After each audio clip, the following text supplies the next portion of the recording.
అలాగే నా పేరు మైత్రో బాగటో మై ఛానల్ ప్రకారం మన ఛానల్ సబ్స్క్రైబ్ చేసుకోకపోతే ఇప్పుడే సబ్స్క్రైబ్ చేసుకోండి. పక్కనే ఉన్న బెల్ ఐకాన్ క్లిక్ చేసి ఆల్లో పెట్టుకోండి. నా ఫర్దర్స్ మిస్ అవ్వకుండా చూడొచ్చు. చాలా మంది చూస్తున్నారు కానీ సబ్స్క్రైబ్ చేసుకోవట్లా. So please try to subscribe and click the bell icon also. So బేసిక్గా FCRA bill, foreign contributions regulation amendment bill 2026. బేసిక్గా ఇదేమీ కొత్తగా పుట్టిన బిల్ ఏమీ కాదు, ఎప్పటి నుంచో ఉన్నది ఇది. దీన్ని యాక్చువల్లీ ఇండియన్ గవర్నమెంట్ చాలా ఏళ్ల క్రితమే తీసుకొని వచ్చింది. అయితే దాని తర్వాత మళ్ళీ 2010లో యూపీఏ గవర్నమెంట్ ఉన్నప్పుడు ఒకసారి మళ్ళీ మార్చారు. 2020లో నరేంద్ర మోడీ గారి టైంలో ఒకసారి మళ్ళీ కొన్ని అమెండ్మెంట్స్ యాడ్ చేశారు. సో ఇప్పుడు మళ్ళీ కొన్ని ఫ్రెష్ అమెండ్మెంట్స్ అయితే తీసుకొని వస్తున్నారు అంతే. సో 1976 నుంచి ఈ బిల్ అయితే ఉంది. సో ఇదేమి కొత్త బిల్ అయితే కాదు. అయితే ఈ బిల్లును బేసిక్గా ఇప్పుడు చాలామంది వ్యతిరేకిస్తున్నారు. ఎస్పెషల్లీ క్రిస్టియన్ మిషనరీస్ కావచ్చు, లేదంటే వాక్ బోర్డులు కావచ్చు, ఇవన్నీ కూడా కొంతవరకు వ్యతిరేకిస్తున్నాయి. సో దానికి మేజర్ రీజన్ ఏంటి అనేది ఈ వీడియోలో తెలుసుకుందాం. అండ్ అలాగే అట్ ద సేమ్ టైం ఈ ఫారెన్ కాంట్రిబ్యూషన్స్ కనుక రాకపోయినట్టయితే వాటి పరిస్థితి ఏంటి, అసలు ఎందుకని గవర్నమెంట్ ఈ బిల్లు తీసుకొని వచ్చింది, ఇవన్నీ కూడా అర్థం చేసుకునే ప్రయత్నం చేద్దాం. అండ్ అఫీషియల్గా ఉన్న నెంబర్లకి అన్అఫీషియల్గా ఉన్న నెంబర్లకి మధ్య వ్యత్యాసం ఏంటనేది కూడా అర్థం చేసుకునే ప్రయత్నం చేద్దాం. అన్అఫీషియల్ నెంబర్లు మన దగ్గర ఉండవు, కానీ మనం అంచనా వేసుకోవచ్చు అలా అనమాట. సో మాట్లాడదాం, ప్రతిదీ డీటెయిల్డ్గా డిస్కస్ చేద్దాం క్లియర్గా దీని గురించి. సో ఫస్ట్ థింగ్ ఏంటంటే, ఏంటి foreign contribution regulation amendment bill 2026 అంటే ఇది ఏం చేస్తుంది, అసలు దీని యొక్క మెయిన్ పర్పస్ ఏంటి? సో బేసిక్గా చాలా వరకు ఎన్జిఓస్ ఉంటాయి. సో వాళ్ళు ఏం చేస్తారు, ఫారెన్ కంట్రీస్ నుంచి ఫండింగ్ తెచ్చుకుంటారు. అది బేసిక్గా వీళ్ళు చేస్తున్న పనులకి మెచ్చి మురిసిపోయి ముక్కలైపోయి ఫారినర్స్ ఎవరైతే ఉంటారో వాళ్ళందరూ కూడా ఇచ్చేస్తారనుకోవడం మన భ్రమ. సో అది కొన్నిసార్లే జరుగుతుంది. కొంతమంది ఫారినర్స్ మాత్రమే అలాగే జెన్యున్గా ఫండ్స్ ఇస్తుంటారు ఈ ఎన్జిఓస్ అన్నిటికీ కూడా. సో మిగతా ఎన్జిఓస్ అన్నీ కూడా, అంటే మిగతా ఎన్జిఓస్ అన్నీ ఏ రకంగా ఫండ్స్ని తెప్పించుకుంటున్నాయి ఫారిన్ కంట్రీస్ నుంచి అంటే, ఇండియాలో క్రిస్టియన్స్ అయితే కన్వర్షన్స్ పెంచడానికి, ముస్లిమ్స్ అయితే రిలీజియస్ పరంగా అంటే కొన్ని వాళ్ళ థింగ్స్ కొన్ని ఉంటాయి.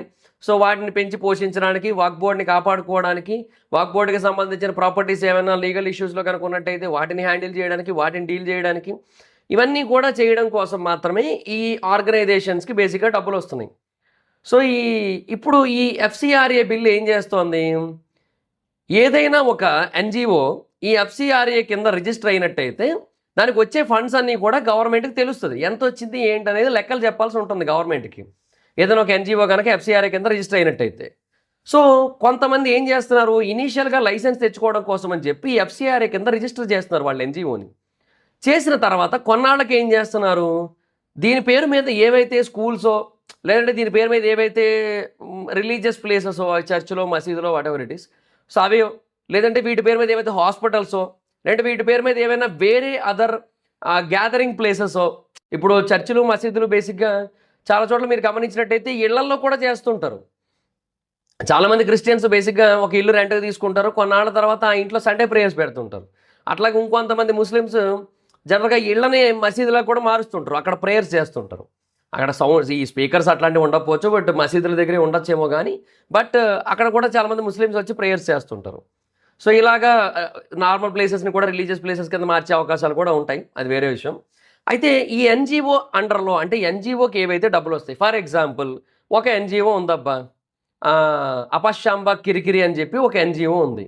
ఈ ఎన్జిఓ బేసిక్గా ఒక క్రిస్టియన్ ఎన్జిఓ అనుకుందాం. సో బేసిక్గా ఈ ఎన్జిఓకి ఒకసారి ఒక 10 కోట్ల రూపాయలు వచ్చాయి. ఆ 10 కోట్ల రూపాయలు పెట్టి ఒక స్కూలు, ఒక రిలీజియస్ ప్లేస్ అంటే ఒక చర్చు, తర్వాత ఒక కమ్యూనిటీ హాల్ లాంటిది ఒకటి కట్టారు, తర్వాత క్రిస్టియన్ మ్యారేజెస్ కోసం అని చెప్పి ఒక సెపరేట్ థింగ్ పెట్టారు. అండ్ అక్కడ బేసిక్గా మ్యారేజెస్తో పాటుగా ఎవరైనా కన్వర్ట్ అవ్వాలనుకుంటే వాళ్ళందరినీ కూడా బాప్టిజం కూడా తీయిస్తారు, ఇట్లాంటివన్నీ చేయిస్తారు ఏదో సంథింగ్. సో అలాంటిది ఒకటి కట్టారు. తర్వాత దాంతోపాటు ఒక క్రిస్టియన్ హాస్పిటల్ కట్టారు. ఇవన్నీ కూడా చేశారు అనుకుందాం. ఓకే, ఇప్పుడు ఆ 10 కోట్లు అయిపోయినాయి. ఎన్జిఓ బేసిక్గా సరే సార్, మాకు ఇంకా ఫండ్స్ రావట్లేదు, మేము ఎఫ్సిఆర్ఏ రిజిస్ట్రేషన్ ఏదైతే ఉందో దాన్ని మేము క్యాన్సిల్ చేసుకుంటున్నామని చెప్పి అప్లై చేసింది. సో ఇండియన్ గవర్నమెంట్, అయ్యో అవునా, మీకు ఇప్పుడు ఏమి రావట్లేదా, కంటిన్యూ చేయలేరా అవి, సర్లేండి అయితే క్యాన్సిల్ చేసేస్తున్నానులేండి, మీ ఎఫ్సిఆర్ఏ రిజిస్ట్రేషన్ని రద్దు చేసేస్తున్నాము, మీరు ఇంకా అవి నడపగలుగుతానంటే నడుపుకోండి, లేదంటే ఆపేసుకోండి, వాట్ ఎవర్ ఇట్ ఈస్, అది మీరు వేరే పర్పస్కి వాడుకుంటానంటే కూడా మీ ఇష్టం, ఇంకా మరి మీరు ఏం చేసుకుంటారో మీ ఇష్టము. అయ్యో పాపం అబ్బా, ఇప్పుడు ఆ పిల్లల పరిస్థితి ఏంటో, అయ్యో పెళ్ళిళ్ళు చేసుకుందాం అనుకున్నాడు పరిస్థితి ఏంటో, కన్వర్ట్ అవుదాం అనుకున్నాడు పరిస్థితి ఏంటో అని చెప్పి ఇంతకుముందు గవర్నమెంట్ వదిలేసేది వాళ్ళకే. సరే మీరే తీసుకోండి ఏదో ఒకటి చేసుకోండి అని చెప్పి. అట్లా జాలి హృదయం. ఎప్పుడో 1976లో కదా పెట్టింది. సో, ఆ తర్వాత 2010లో తీసుకొచ్చిన అమెండ్మెంట్స్‌లో గాని, 2020లో తీసుకొచ్చిన అమెండ్మెంట్స్‌లో గాని కొన్ని రిస్ట్రిక్షన్స్ పెరిగాయి అంతే. అంటే వచ్చే ఫండ్స్ మీద బేసిక్‌గా ఫోకస్ పెరిగింది తప్పిస్తే, యూ నో రిస్ట్రిక్షన్ ఏం లేదు. అండ్ వన్స్ క్లోజ్ చేసినట్టయితే. ఇప్పుడు ఏం చేస్తున్నారు బేసిక్‌గా అందుకని, వన్స్ ఎఫ్‌సిఆర్‌ఏ రిజిస్ట్రేషన్ గనక ఏదైనా ఒక ఎన్‌జీఓ గనక రద్దు చేసుకున్నట్టయితే, సో తర్వాత అప్పటి వరకు దాని అండర్‌లో ఏవైతే ప్రాపర్టీస్ కట్టబడి ఉంటాయో, ఏవైతే ప్రాపర్టీస్ మెయింటైన్ చేయబడుతూ ఉంటాయో, వాటన్నిటిని కూడా ఇప్పుడు ఒక అథారిటీ హ్యాండిల్ చేస్తది. ఒక డెసిగ్నేటెడ్ అథారిటీ ఉంటది దీనికోసం. సో, ఆ అథారిటీ హ్యాండిల్ చేస్తది. టేక్ ఓవర్ చేస్తది మొత్తం. సో, ఆ అసెట్స్ ఏవైతే ఉంటాయో వాటన్నిటిని కూడా మేనేజ్ చేయడం గానీ, డిస్పోజ్ చేయడం గానీ కంప్లీట్‌గా వాళ్ళ చేతుల్లోనే ఉంటది. ఒకవేళ ఆ ప్రాపర్టీస్ ఏవైతే ఉన్నాయో గవర్నమెంట్‌కి ఉపయోగపడతాయి అన్నట్టయితే వాటిని గవర్నమెంట్‌కి అనుకూలంగా వాడుకుంటారు. గవర్నమెంట్‌కి అనుకూలంగా కన్వర్ట్ చేసుకుంటారు. ఒకవేళ లేదు, గవర్నమెంట్‌కి వాటితో పని లేదు, గవర్నమెంట్‌కి ఉపయోగం లేదు. ఒకవేళ ఉపయోగం ఉన్నా సరే దాన్ని హ్యాండిల్ చేయడం గవర్నమెంట్‌కి ఎక్స్‌ట్రా బర్డెన్ తప్పిస్తే ఎటువంటి లాభం లేదు గవర్నమెంట్‌కి అనుకున్నట్టయితే, ఆ ప్రాపర్టీస్‌ని వేరే వాళ్ళకి అమ్మేయడమో, లేదంటే వేరే వాళ్ళకి లీజ్‌కి ఇవ్వడమో, వేరే వాళ్ళకి హ్యాండిల్ చేయమని ఇవ్వడమో ఇలా జరుగుతదనమాట. ఇప్పుడు బేసిక్‌గా. ఇప్పుడు ఈ కొత్తగా తీసుకొచ్చిన బిల్లు కారణంగా. సో, ఇందాక నేను చెప్పాను అపశ్యాంబ కిరికిరి ఎన్‌జీఓ ఏదైతే ఉందో, ఆ ఎన్‌జీఓ బేసిక్‌గా ఏవైతే ఒక స్కూలు, ఒక చర్చు, ఇవన్నీ కట్టిందో, వాటిని బేసిక్‌గా ఇక గవర్నమెంట్ తీసేసుకొని వాటన్నిటిని గవర్నమెంట్ హ్యాండిల్ చేస్తది. సో, అది ఇంకా మిషనరీ స్కూల్ ఉండదు. ఓకే. గవర్నమెంట్ స్కూల్ అవుతది. చర్చ్ స్కూల్ అవ్వదు. బేసిక్‌గా క్రిస్టియన్ మిషనరీ స్కూల్స్‌లో మొత్తం అన్నీ కూడా క్రిస్టియన్ రూల్స్ ఉంటాయి. సో, ఇంక మీదట అవి నడవవు. ఒకవేళ గవర్నమెంట్ గనక హ్యాండ్ ఓవర్ చేసుకుంటే. అలాగే అట్ ద సేమ్ టైమ్ ఒకవేళ ఏదైనా హాస్పిటల్ గనక హ్యాండ్ ఓవర్ చేసుకుంటే అది గవర్నమెంట్ హాస్పిటల్ అవుతది. క్రిస్టియన్ మిషనరీ హాస్పిటల్ అవ్వదు. అట్లాగే చర్చ్‌ని హ్యాండ్ ఓవర్ చేసుకుంటే చర్చ్‌ని చర్చ్‌లాగే ఉంచుతారు మోస్ట్‌లీ. ఎందుకంటే అక్కడ ప్రేయర్ చేసేవాళ్ళు ఉంటారు కాబట్టి. సో, దాన్ని అట్లా కంటిన్యూ చేస్తారు. దాన్ని గవర్నమెంట్ అండర్‌లో పెట్టేస్తారు ఇంకా. అలా అన్నమాట. సో, ఇది బేసిక్‌గా ఇప్పుడు మొత్తం జరిగేదంతా కూడా. సో, వాళ్ళు బేసిక్‌గా ఎన్‌జీఓస్‌ని టార్గెట్ చేయడానికో, ఎన్‌జీఓస్‌ని అటాక్ చేయడానికో ఈ బిల్లుని తీసుకొని వచ్చారని చెప్పి చాలామంది అభిప్రాయపడుతున్నారు కదా! సో, దాని గురించి అమిత్ షా క్లారిటీ ఇచ్చారనమాట. లేదు అదేది కూడా నిజం కాదు అని చెప్పి చాలా స్పష్టంగా క్లారిటీ అయితే ఇచ్చారు. సో, ఈ డెసిగ్నేటెడ్ అథారిటీ యొక్క పని ఏంటి అంటే కరెంట్ పోయింది ఏమనుకోవద్దు. నేను కొద్దో గొప్పో కనబడుతుంటాను మీకు ఈ వెలుగులో. ఈ ఫ్లోలో కంటిన్యూ చేసేద్దాం. మనం ఇంకేం చేయలేం మనం ఇంకా. సో, ఈ డెసిగ్నేటెడ్ అథారిటీ ఏదైతే ఉందో వాళ్ళ యొక్క ముఖ్యమైన పర్పస్ ఏంటి అంటే, ఈ ఫారెన్ కాంట్రిబ్యూషన్స్ ద్వారా ఏవైతే అసెట్స్ క్రియేట్ చేయబడ్డాయి. మళ్ళీ ఇంకొకటి ఈ అపశ్యాంబ కిరికిరి ఎన్‌జీఓకే ₹10,00,00,000 ఫారెన్ ఇన్వెస్ట్‌మెంట్స్ అంటే ఫారెన్ కాంట్రిబ్యూషన్స్ వచ్చాయి. ₹10,00,00,000 లోకల్ పీపుల్ ఇచ్చారు. ఆ లోకల్ పీపుల్ ఇచ్చిన అసెట్స్ డబ్బుతో కట్టిన అసెట్స్ ఏవైతే ఉంటాయో వాటిని తీసుకోరు. వాటిని రిటర్న్ ఇమ్మని అడగరు. వాటిని వాళ్ళే హ్యాండిల్ చేసుకోవచ్చు. వాళ్ళు ఏం చేసుకుంటారో వాళ్ళ ఇష్టం. అలా అనమాట. బట్ కేవలం ఫారెన్ కాంట్రిబ్యూషన్స్ ఏవైతే జరుగుతాయో వాటితో కట్టిన అసెట్స్ ఏవైతే ఉంటాయో వాటిని మటుకు రిటర్న్ తీసేసుకుంటారు. సో, దీని గురించి బేసిక్‌గా కొంతమంది క్రిస్టియన్ మిషనరీస్‌కి చెందిన వాళ్ళు చాలామంది యూనో వెళ్ళి అమిత్ షాని కలిసారు. అమిత్ షా ఏమన్నారంటే, "అయ్యో! మీరెందుకండి అంత కంగారు పడుతున్నారు? అదేమి ఉండదు. మీది జస్ట్ టోటల్ డొనేషన్స్‌లో 15% కదా క్రిస్టియన్స్‌కి వచ్చేవి. ఆ 15% డొనేషన్స్‌ని మేము ఎఫెక్ట్ ఏం చెయ్యము. సో, క్రిస్టియన్ ఎన్‌జీఓస్‌కి ఎఫెక్ట్ ఏం కాదు." And Catholic Bishops Conference of India CBCI వాళ్ళు జూలై 10న కలిసారనమాట. సో, అది బేసిక్‌గా ఇండియాలోని క్యాథలిక్ చర్చ్ యొక్క అపెక్స్ బాడీ. సో, వాళ్ళెళ్లి కలిసినప్పుడు అమిత్ షా చెప్పారు ఇదంతా కూడా. ఏమని? "మేమేం టార్గెట్ చేయట్లేదండి. మీదేముంది 15% కదా మీకొచ్చే కాంట్రిబ్యూషను. మొత్తం ఫారెన్ డొనేషన్స్‌లో. అది కాదులెండి.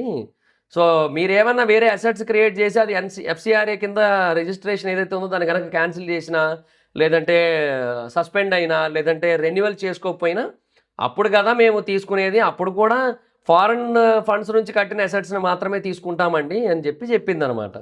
పాపం వాళ్ళేంది లెక్కలు బేసిక్‌గా 15% చూపిచ్చారు. అంటే వాళ్ళకి ఏదైతే ఇంతే వస్తుందని చూపిచ్చారు. ఇంతొస్తుంటే. సో, ఇంతే వస్తుందని చూపించడం వల్ల ఆ ఇంతే 15%లోకే ఎళ్ళిందనమాట. సో, ఇప్పుడు ఇంతొస్తుంది గదా! ఆ ఇంతతో వాళ్ళు చాలా మేనేజ్ చేస్తారు కదా! సో, ఇప్పుడేవైతే ఉందో ఆ ఎన్‌జీఓ గనక రిజిస్ట్రేషన్ క్యాన్సిల్ చేసుకున్నట్టయితే ఆ అసెట్స్ అన్నీ గవర్నమెంట్‌కెళ్ళిపోతాయి. ఇప్పుడు ఇంతకుముందు ఎందుకు వీళ్ళంతట వీళ్ళే క్యాన్సిల్ చేసేవారు అంటే, వన్స్ ఫండ్స్ వచ్చేసిన తర్వాత వాటిని ఆర్గనైజ్ చేయడం ఇక్కడ ఈజీయే. ఇక్కడ ఆర్గనైజ్ చేయడం ఈజీ. అండ్ ఆ తర్వాత దానికి ఫారెన్ లింక్స్ అనేవి ఉన్నట్టుగా కూడా కనబడదు కదా! వన్స్ రిజిస్ట్రేషన్ క్యాన్సిల్ అయిపోయాక సెపరేట్‌గా ఉన్నట్టుగా కనబడతది. సో, అలాగా వాళ్ళ స్వార్థము, వాళ్ళ స్వప్రయోజనాలు ఉండేవి. అట్ ద సేమ్ టైమ్ ఈ ఫారెన్ ఫండింగ్‌ని కూడా తెలివిగా వాళ్ళకి నచ్చినట్టు వాళ్ళకి అనుకూలంగా వాడుకునేటోళ్ళు. ఇవన్నీ ఉండేవన్నమాట. సో, ఇప్పుడు అందుకని బేసిక్‌గా ఈ ఎఫ్‌సీఆర్ఏ బిల్లు తీసుకొస్తున్నారు. ఇదేంటంటే ఇప్పుడు వాళ్ళకి బేసిక్‌గా 15% అనగానే వాళ్ళు మింగలేరు, కక్కలేరు. అది ఏమి అనలేరు అక్కడ. మాకు 15% అని ఎవడని చెప్పింది మీకు అని అనలేరు కదా అక్కడ. బేసిక్‌గా మొత్తంగా 16,000 అసోసియేషన్స్‌కి 22,963 క్రోర్స్ 2024-25 ఫైనాన్షియల్ ఇయర్‌లో వచ్చాయంట. 25-26 ఫైనాన్షియల్ ఇయర్ ఇంకా క్లారిటీ రాలే మనకి. ఇది అఫీషియల్ లెక్కలు. ఓకే. ఇవి యాక్టివ్‌లీ రిజిస్టర్డ్ అసోసియేషన్స్. రిజిస్టర్ కాని ఎన్‌జీఓలు ఎన్నున్నాయో, రిజిస్టర్ అయ్యి మళ్ళీ క్యాన్సిల్ చేసుకొని వాటిని రన్ చేస్తున్న ఎన్‌జీఓలు ఎన్నున్నాయో, ఎఫ్‌సీఆర్ఏ అండర్‌లో లేకుండా. ఎందుకంటే ఎఫ్‌సీఆర్ఏ అండర్‌లో లేకపోయినట్టయితే వచ్చే ఫండ్స్‌కి లెక్కలు చెప్పక్కర్లా. వచ్చే ఫండ్స్‌కి ట్యాక్సులు ఉండవు. ఇప్పుడు కూడా ట్యాక్సులు ఉండవులే మోస్ట్లీ. ఎందుకంటే డొనేషన్స్ కిందకు వస్తాయి కదా, ఎక్కువ ఉండవు. సో ఇవన్నీ ఉంటాయి. సో ఇవన్నీ కూడా దృష్టిలో పెట్టుకొని బేసిక్‌గా వాళ్ళు వెళ్ళి ప్రొటెస్ట్‌లు అవి చేస్తున్నారు పాపం. మొన్న ఈ సీజేపీ ఢిల్లీ నీట్ ప్రొటెస్ట్‌లో కూడా ఒక 300 మందో 200 మందో పాస్టర్లు వెళ్ళి ప్రొటెస్ట్ తెలియజేశారు. సో బికాజ్ వై అంటే ఎఫ్‌సీఆర్ఏ బిల్లు కోసం. ఇది ప్రస్తుతానికి ఆగింది, హోల్డ్లో పెట్టింది గవర్నమెంట్. ఎందుకంటే కొంచెం ఇష్యూ అది నడుస్తుంది కదా బయట. సో అందుకోసం అని చెప్పి అట్లా. సో బేసిక్గా జనరేటర్ ఆన్ చేశారు కింద, అందుకే ఈ ఒక్క లైట్ వెలుగుతుంది. జనరేటర్ బేసిక్గా మొత్తం 2 స్విచ్లకి లేదు, ఈ ఒక్కదానికి ఉంది. అట్లీస్ట్ ఒకటైనా ఉంది, సంతోషం. ఆ జనరేటర్ సౌండ్ కూడా వినబడుతుంది కింద నుంచి. సరే ఓకే. అయితే సో నా వెర్షన్ ఏంటి అంటే ఇక్కడ చాలా క్లియర్గా ఈ ఎఫ్‌సీఆర్ఏ ఏదైతే ఉందో ఇది బేసిక్గా ఇండియన్ గవర్నమెంట్కి అవసరమా కాదా అంటే అవసరమే. బికాజ్ ఇవి తీసుకోవడం వల్ల ఎన్‌జీఓస్ మీద కంట్రోల్ పెరుగుతుంది. ఎందుకంటే ఎన్‌జీఓస్ ఏదో సమాజ సేవ చేసేస్తున్నారు, సంఘ సంస్కర్తలు అని చెప్పి వాళ్ళని వదిలేశారు ఫస్ట్లో. కానీ తర్వాత ఆ సమాజ సేవ పేరుతో వాళ్ళు బేసిక్గా కన్వర్షన్లు చేయడం, లవ్ జిహాద్కి ఫండింగ్లు ఇవ్వడం, ఇలాంటివన్నీ జరుగుతున్నాయి. And at the same time పోనీ నార్మల్గా ఏదో జరుగుతుందంటే కాదు, క్రిస్టియన్ మిషనరీ స్కూల్స్లో ఫ్రీ ఎడ్యుకేషన్ పేరుతో హిందువుల్ని రాబట్టుకొని తర్వాత వాళ్ళని కన్వర్ట్ చేసే ప్రయత్నాలు చేయడం, జనరేషన్లు కన్వర్ట్ చేస్తున్నారు. సో ఇవన్నీ కూడా జరుగుతున్నాయి. ఇది బేసిక్గా ప్రతి చోట జరుగుతోంది. అదంతే. ఇంకా ఏదైనా ప్రతి చోట సో ఏమంటారు, deep state ideology, anti state ఐడియాలజీని పెంచి పోషించడం, ఇవన్నీ కూడా ఎన్‌జీఓస్ కారణంగానే జరుగుతుంది. బికాజ్ ఆ డబ్బును బేసిక్గా ఎవరు క్వశ్చన్ చేయట్లేదు ఇప్పుడు వరకు. ఇప్పుడు క్వశ్చన్ చేయడం పెరుగుతుంది అనమాట. So stop targeting, stop attacking NGOs అంటున్నారు. ఎన్‌జీఓస్ ఒకటి నిజంగా అంత గొప్ప పనే చేస్తున్నట్టయితే గవర్నమెంట్ చేస్తున్న దానికి ఇంకా సపోర్ట్ చేయాలి కదా. అంటే మీరు లీగల్గా వెళ్ళండి ప్రతిదీ కూడా. ఏమైంది ఇప్పుడు మీరు వన్స్ బేసిక్గా ఏదైతే ఫారెన్ ఇన్వెస్ట్మెంట్స్కి సంబంధించిన ఎన్‌జీఓస్ ఉన్నాయో అవన్నీ క్లోజ్ అయిపోయిన తర్వాత వాటి తాలూకా ప్రాపర్టీస్ అన్నీ కూడా క్లోజ్ అయిపోవాలి కదా. సో అప్పుడు బేసిక్గా ఫారెన్ ఫండింగ్ నుంచి వచ్చినవన్నీ కూడా either స్టేట్ ఓన్డ్ అవ్వాలి, లేదా సెంటర్ ఓన్డ్ అవ్వాలి. లేదు అది కాదు అన్నట్టయితే ఆ ఫర్దర్గా కూడా క్లారిటీ ఇవ్వాలి మాకు, మీరు ఏం చేస్తారు అన్న దాని గురించి గవర్నమెంట్కి. మాకంటే గవర్నమెంట్కి క్లారిటీ ఇవ్వాలి. అలా ఇస్తారా? ఇవ్వరు కదా. ఎఫ్‌సీఆర్ఏ అండర్లో లేం కదా, ఇప్పుడు మేము ఏం చేసుకుంటే మీకు ఎందుకు అంటున్నారు. మాకేం ఫండింగ్స్ ఏం రావట్లేదు కొత్తగా, మేమే నడుపుకుంటున్నాం అంటున్నారు. కానీ దానికి మాకు ప్రూఫ్ ఏంటి? అది లేదు. సో ఇవన్నీ ఉంటాయి అన్నమాట. సో అందుకని బేసిక్గా ఈ ఎఫ్‌సీఆర్ఏ వీటన్నింటినీ కూడా కొంచెం తన కంట్రోల్లోకి తీసుకొస్తుంది. అది బేసిక్గా కొంచెం state control over civil society అన్న మాట ఉంది. కానీ అట్ ద సేమ్ టైం తీసుకోవడంలో తప్పు లేదు. ఎందుకంటే ఇప్పుడు దేవాలయాలను స్టేట్ గవర్నమెంట్లు, సెంట్రల్ గవర్నమెంట్లు కంట్రోల్లోకి తీసుకోవట్లే. ఇప్పుడు మరి దేవాలయాలను తీసుకుంటే వచ్చింది లేదు, కానీ అది మటుకు state control over civil society కాదా? అవి వచ్చినప్పుడు మరి ఇప్పుడు ఎన్‌జీఓల విషయంలో వస్తే ఏమైంది, లేదంటే ఏదైనా క్రిస్టియన్ మిషనరీల విషయంలో వస్తే ఏమైంది, వక్ఫ్ బోర్డు విషయంలో వస్తే ఏమైంది? బట్ అంటే ఇది రియాలిటీయే కదా. ఇప్పుడు నిజంగా ఇప్పుడు జనరల్గా టెంపుల్స్ అవి కూడా మరి కంట్రోల్లో ఉన్నాయి కదా, గవర్నమెంట్ కంట్రోల్లో.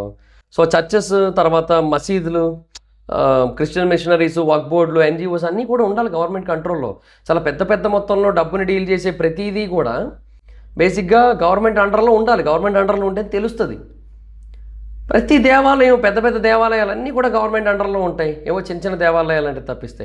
ఇప్పుడు చర్చిలు కూడా, మసీదులు కూడా బేసిక్గా చిన్న చిన్నవి ఉంటే అవి ఒక బోర్డు కిందో, ఒక పెద్ద ఆర్గనైజేషన్ కిందో లేకపోతే ప్రాబ్లం లేదు.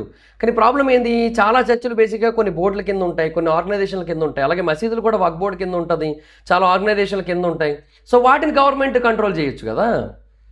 సో ఇప్పుడు సింహాచలం దేవస్థానం ఉంది, సింహాచలం దేవస్థానం మొత్తాన్ని కూడా గవర్నమెంట్ కంట్రోల్ చేస్తుంది. తిరుమల దేవస్థానం గవర్నమెంట్ అండర్లో ఉంటుంది. అలాగని మా ఇంటి దగ్గర చాలా గుళ్ళు ఉంటాయి, వాటిని బేసిక్గా గవర్నమెంట్ కంట్రోల్లో పెట్టలేదు. ఎందుకంటే అవి ఒక బోర్డు కిందకో, ఒక ఆర్గనైజేషన్ కిందకో రావట్లేదు కదా. సో అవన్నీ ఉన్నాయి కాబట్టి ఆ బేసిస్ మీద అనమాట. సో ఎందుకో అంటే గవర్నమెంట్ అండర్లోకి హిందువులకి సంబంధించిన ఏమంటారు ఫండింగ్స్, లేదంటే హిందువులకు సంబంధించిన రిలీజియస్ థింగ్స్ మాత్రమే కాకుండా క్రిస్టియన్స్, ముస్లింలకు సంబంధించిన రిలీజియస్ విషయాలు కూడా కంట్రోల్లోకి రావాలి. అప్పుడు వస్తేనే బాగుంటుంది. అప్పుడే బెటర్గా ఉంటుంది కూడా నన్ను అడిగితే. Stop targeting NGOs and Christian machineries అంటున్నారు కానీ బట్ ఆ మాటకు వస్తే హిందువులు ఎప్పటి నుంచో టార్గెట్ చేయబడుతున్నారు ఈ విషయంలో. మరి వాళ్ళు ఎంత ఏడాలి? సో అదే అనమాట నా వెర్షన్. సో మీ అభిప్రాయం ఏంటో చెప్పండి దీని మీద, ఈ ఎఫ్సీఆర్ఏ బిల్ మీద కింద కామెంట్ సెక్షన్ చెప్పండి. వీడియో మీకు నచ్చితే లైక్ చేసి వీడియోని షేర్ చేయడం కారణం మన ఛానల్ సబ్స్క్రైబ్ చేసుకోకపోతే ఇప్పుడు సబ్స్క్రైబ్ చేసుకోండి. పక్కన ఉన్న బెల్ ఐకాన్ లెక్కి ఆల్లో పెట్టుకోండి. నా ఫర్దర్ మిస్ అవ్వకుండా చూడొచ్చు. చాలా మంది చూస్తున్నారు కానీ సబ్స్క్రైబ్ చేసుకోవట్లా. So please try to subscribe and click the bell icon also. నా ఇన్స్టాగ్రామ్ ఐడి జార్స్ మీద అక్కడ వచ్చి ఫాలో అవచ్చు. Thank you so much. Bye. Meet next video. Bye.